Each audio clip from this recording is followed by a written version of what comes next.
The quiet explosion of Rachel's question left Michael Carter with invisible cracks in his chest.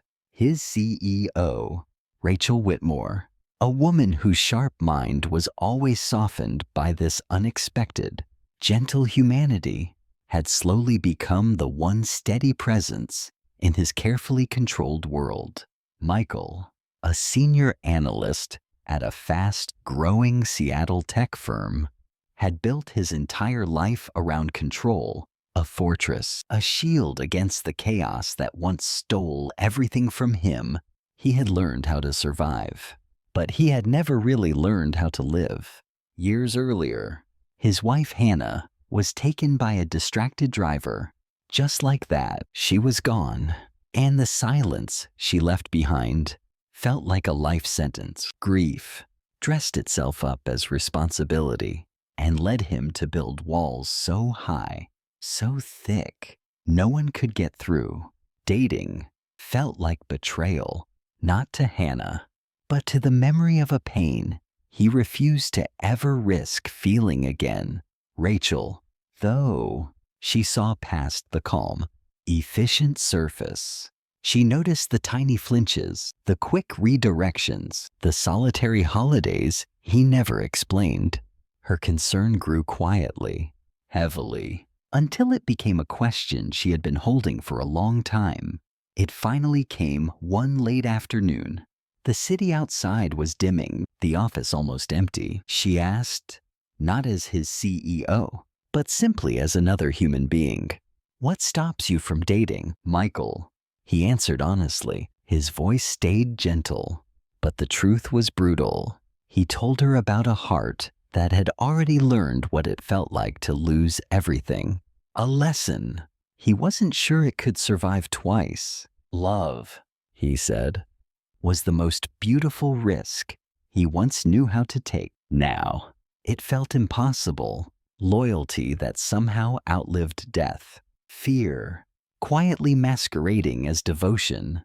He didn't blame fate. He just explained that some doors, once slammed shut by tragedy, seem impossible to open again.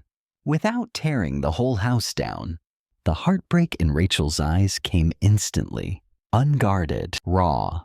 She had her own quiet story. A divorce. A life poured into work as a safe hiding place from hope. And in his words, she saw her own unspoken fears staring back at her. His honesty, meant to protect himself, had cut her instead. After that, the warmth between them hardened into something else. Professional distance. Meetings became crisp, strictly business. Casual check-ins disappeared completely. He told himself clarity was kinder, but the silence felt heavier than any conversation they could have had. He realized, too late, that in shielding himself, he had wounded someone else.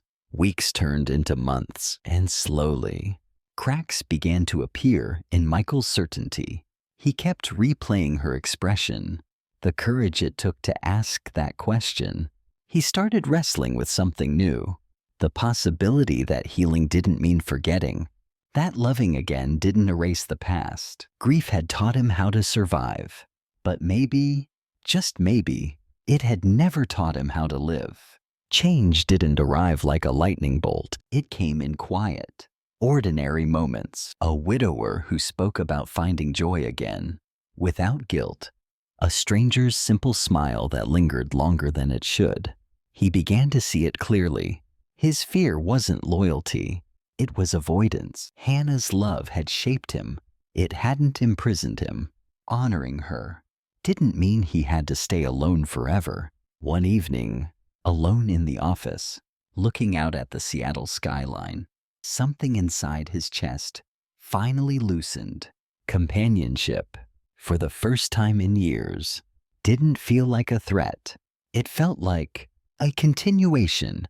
He still didn't know what it meant for Rachel, or whether the distance between them could ever be crossed again. He didn't rush back with a confession. No grand gesture. Life, he understood now, wasn't always tied up so neatly.